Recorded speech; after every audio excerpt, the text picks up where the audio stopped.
मानची ही अशी अवस्था असेपर्यंत तरी आपण आपली घरं वेगळी नको होऊन देऊया.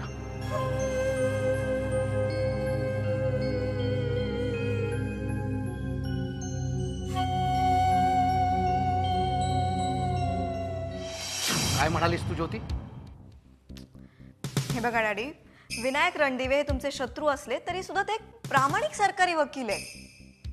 वा, ऐका, आपल्या मुलीची मुक्ताफळं ऐका. अरुण, मी काय म्हणते? काय म्हणायला काही शिल्लक राहिलंय का आता? स्वतःची मुलगी माझ्या समोर त्या दीड दमडीच्या सरकारी वकिलाची बाजू घेते. दीड दमडीचा का? कारण त्यांनी तुमच्यासारखे वाटेल त्या मार्गाने पैसे कमवले नाही म्हणून.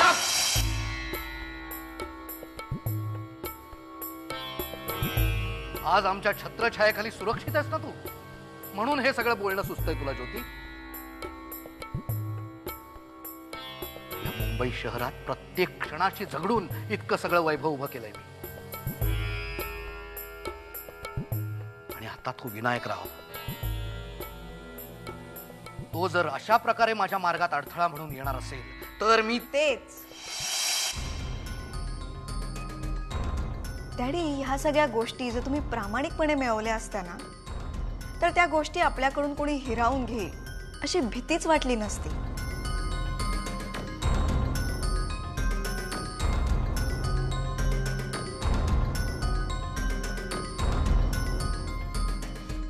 हे बघ ज्योती,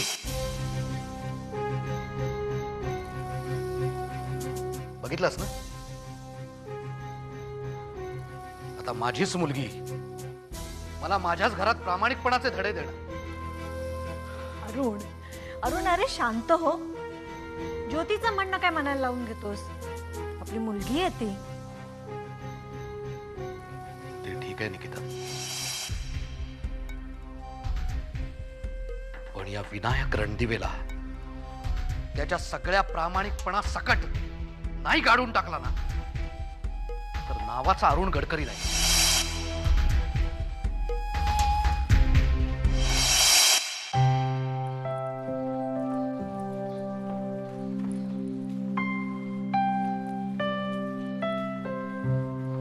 हाय विनी, बाहेर चाललीस? तुला एवढंही कळत नाही की बाहेर जाणाऱ्या माणसाला थांबवायचं नसतं म्हणून? ए, असं काय नसतं. आणि मी विचारलं तर काय होत नाही. सांग ना, कुठे चाललीस? ओके, मी सुप्रिया परमारला भेटायला जाते. अरे बापरे, कोण हा सुप्रिया परमार? ए, जरा जरा काळाबरोबर चालायला शिक ना. एक मिनिट, मी काळाबरोबर चालण्याचा आणि सुप्रिया परमार माहित असण्याचा काय संबंध आहे? आय डोंट बिलीव्ह दिस. तुला तुला सुप्रिया परमार कोण आहे माहिती नाही? माय गॉड, तुला माहितीये असा एकही दिवस गेलेला नाहीये की ज्या दिवशी पेज 3 मध्ये तिचा फोटो आला नाहीये. मी खरं सांगू का, मला तरी असं वाटतं की पेज 3 हे पान रोज सेमच असतं. राकेश प्लीज. हो म्हणजे बघ ना, रोज त्याच 15-20 लोकांचे फोटो त्यावर छापून येतात. आता ते 15-20 लोक रोज रात्री पार्टीला कसे जातात, पार्टीला जाताना छान छान कपडे कसे घालून जातात, याबद्दल त्याच्यावर लिहिलेलं असतं. आता मला सांग, या सगळ्याबद्दल आपण का वाचायचं? नाही, तुला नाही कळणार राकेश. ते नाही, ते वेगळंच लाईफ आहे, यू नो. मी जरा स्पष्टच बोलतो, पण पुरुषांनी बायकांसारखे आणि बायकांनी पुरुषांसारखे कपडे घालण्याला लोक एक वेगळं लाईफ का म्हणतात तेच मला कळत नाही. आणि आणखीन एक, एवढ्या पावसात तू त्या सुप्रिया परमाला भेटायला जातेस, हे कोडच मला सुटलेलं नाही. तुझं कोड आहे ना, ते तू तुझ्याजवळच ठेव. मी निघते. अगं हो, पण मला सुप्रिया परमार कोड ते तर सांग. सांगितलं ना, नंतर सांगेन. मला उशीर होतो. बाय मिली. बाय.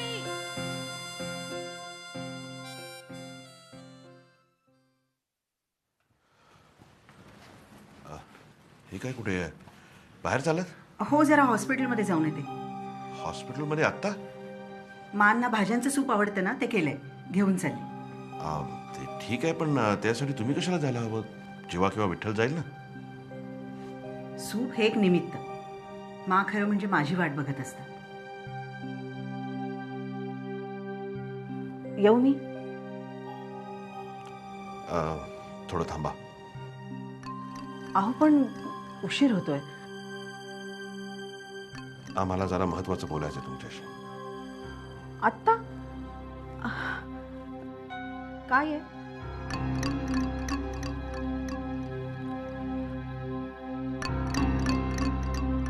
काय हो, काय झालं? काहीतरी सांगणार होता ना? अम,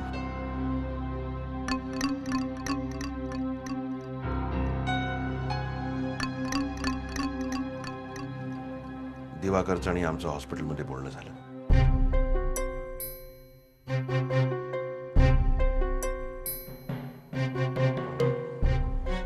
फार काही डिटेल्स आता सांगत नाही आम्ही,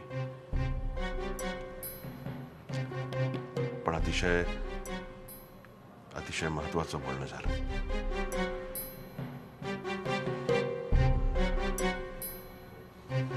आणि एकंदरीत असं दिसतंय की वाटणी अटळ आहे.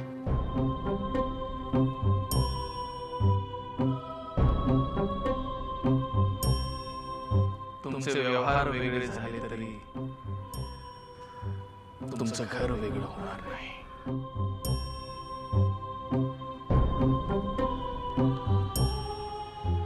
नाही, मानशी या विषयावर आता बोलायचं नाहीये, पण बिझनेसची वाटणी ही होणार.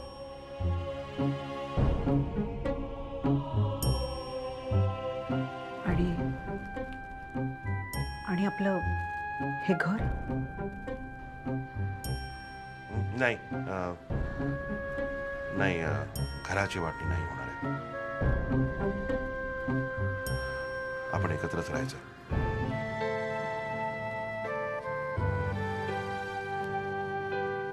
म्हटलं तर हे खूप चांगलं आहे, आणि म्हटलं तर खूप वाईट. बाहेरून बघणाऱ्याला वाटेल आपलं कुटुंब पूर्वीसारखंच एकत्र आहे, पण आतून मन कलुषित झालेली असताना असं एकत्र राहणं खूप खूप कठीण आहे. पण त्याला काही इलाज आहे का?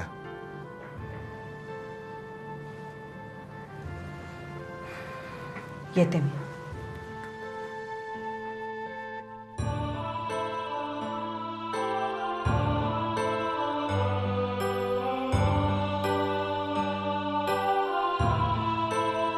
छान, अप्रतिम कामगिरी केली आहे तुम्ही. दिवाकर हे असं वेड्यासारखं करण्याची काही गरज होती का? काय वेड्यासारखं केलंय मी? छान, म्हणजे पद्माकर भाऊजींनी सांगितलं आणि तुम्ही लगेच ते मान्य केलं. एक मिनिट. दादानी सांगितलं म्हणून मी काहीही मान्य केलेलं नाहीये. ती गोष्ट मलाही पटली म्हणून मी ते मान्य केले. तुम्हाला पण मान्य आहे? म्हणजे बिझनेस वेगवेगळे आणि राहायचं मात्र एकत्र? हो. दिवाकर, ते मला मान्य नाहीये. हे बा मेघना, सगळे निर्णय एकट्याने घेऊ नकोस. हं? हे मीही तुम्हाला बोलू शकते दिवाकर. जेव्हा तुम्ही सगळ्यांनी मिळून ठरवलं की बिझनेस वेगवेगळे आणि राहायचं मात्र एकत्र, तेव्हा एकदा तरी मला विचारावं असं वाटलं नाही? काय विचारते मी?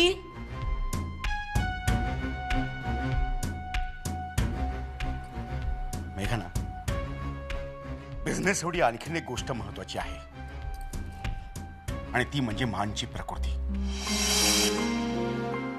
डॉक्टरांनी असं स्पष्टपणे सांगितलंय की माना कोणताही मानसिक धक्का बसता कामा नये. आणि जर का उद्या खरंच एकाची 2 घरं झाली तर मा तो धक्का नाही सहन करू शकणार. मेघना, व्यवसाय आणि त्याच्या बरोबर येणाऱ्या इतर गोष्टी आपल्या जागी आहेतच,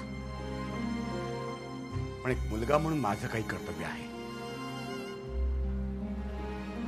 आणि ते मी विसरू शकत नाही.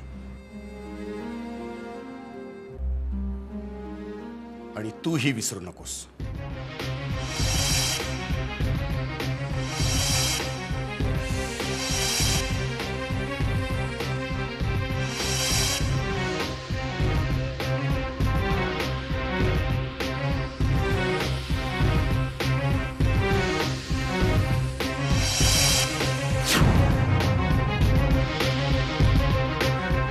कमॉन जो, मी काय या इंडस्ट्रीत नवीन नाहीये, आणि प्लीज निदान तुला तरी मी चांगलंच ओळखते. हो हो हो. जो, मी तुला नंतर फोन करते. अरे असं काय करतोय? शर्मा साहेबांच्या पार्टीत भेटणारच आहोत ना आपण. या, bye bye. Vini, right? Be comfortable. इथे माझ्याकडे आल्यानंतर कुठल्याही प्रकारचा संकोच मनात ठेवायचा नाही, right? We are friends, right?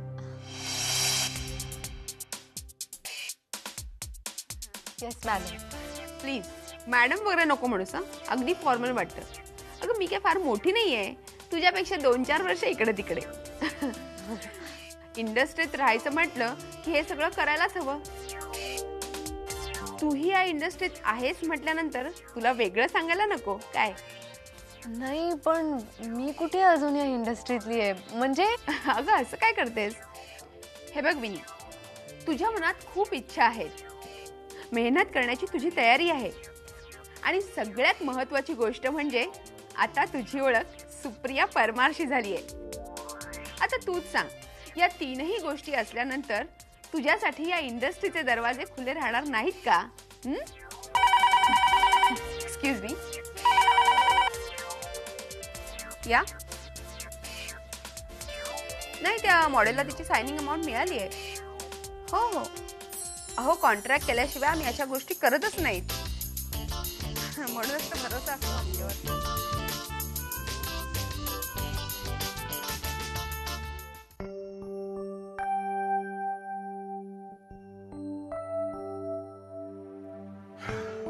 अरे किती उशीर गोवर्धन. थांबा, मी पाणी घेऊन येते तुझ्यासाठी.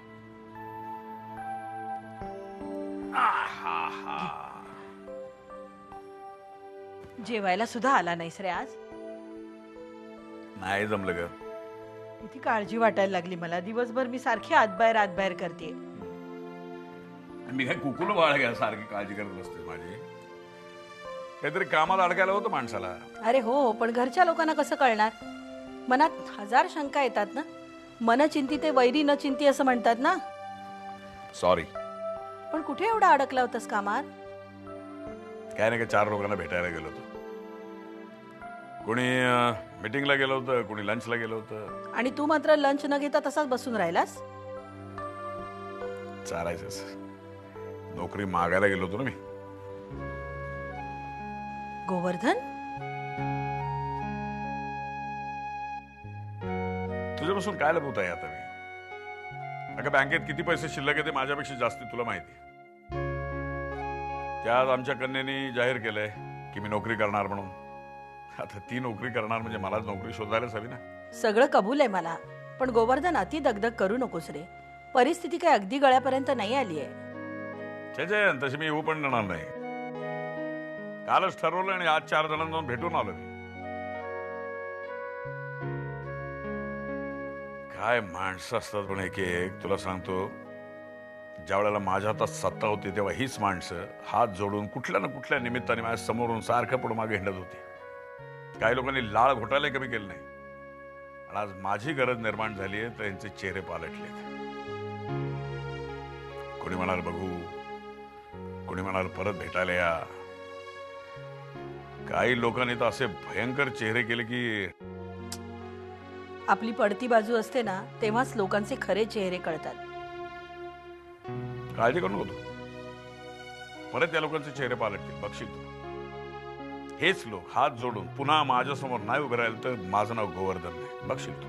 नक्की तसंच होईल. बरं आता सांग, तुला खायला प्यायला काय देऊ? अगं काही चालेल. सकाळचे जेवण असेलच ना? बरं चल एकत्र जेवायला बसूया. म्हणजे तू जेवली नाहीस? त्यात काय एवढं, थांबले होते तुझ्यासाठी.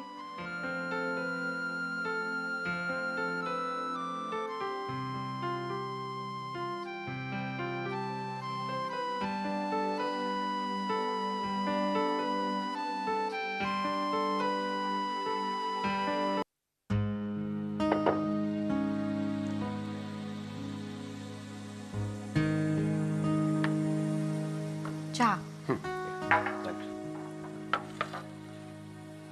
बाबा, तुम्ही दाखवूनच दिलं तर शेवटी. सत्याचा आवाज हाच खरा असतो. हो, पण गौरी हे करताना किती जणांशी लढावं लागलं याची कल्पना आहे का तुला? पण काही माणसांनी आपला स्वाभिमान ह्या अरुण गडकरी सारख्या माणसांना विकला तर असंच होणार ना. नाही ते खरं आहे म्हणा, पण तरी गौरी मला कधी कधी असं वाटतं की ही पदं सांभाळलेली माणसं ना प्रामाणिक असते ना तर आपल्या देशाचं चित्र काय वेगळंच असतं. जाऊ दे चल. बंधुराज कुठे आहेत? ऑफिसला गेलाय. भांडला आज माझ्याशी. भांडला का? नेहमीच झालंय. आजकाल काय आहे, त्याचा पगार वाढलाय ना, त्याच्यामुळे त्याला अचानक पैशाचं महत्व वाटायला लागलं. याची भीती होतीच मला. बघू आपण काय ते.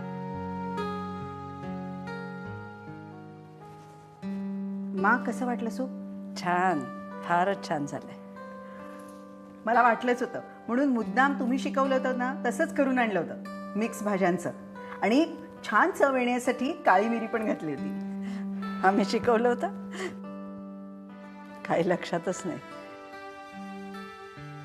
या डेअरीच्या धंद्यात पडल्यापासून आमचा स्वयंपाक मागेच पडला नाही. त्यांनी काही बिघडलं नाही. तुम्ही बिझनेस इतका छान सांभाळलात, त्यात सगळं आलंच की. कुणास ठाऊक. कधी कधी एकट्या विचार करायला बसलो ना की आम्हाला कळतच नाही आम्ही काय गमावलं आणि काय कमावलं. असं का म्हणता मा? अहो सरदेसाईंचं हे सगळं वैभव, फॅक्टरी, बिझनेस, घर, ही सगळी तुमची कमाई आहे मा. आणि हे कर्तृत्व फार मोठं आहे. आणि माणसं, त्यांच्याबद्दल काय म्हणाल तुम्ही? मा, माणसं म्हणली की मतभेद होतात, दुरावाही निर्माण होतो, पण हळूहळू वातावरण निवळतच की नाही. आपल्या घरातही अगदी तसंच होईल मा. होईल, होईलही कदाचित. पण ते पाहायला आम्ही असू की नाही. असं का म्हणता? तुम्हाला काही होणार नाही. अण्णांनी मला तसं सांगितलंय, अगदी खात्रीपूर्वक.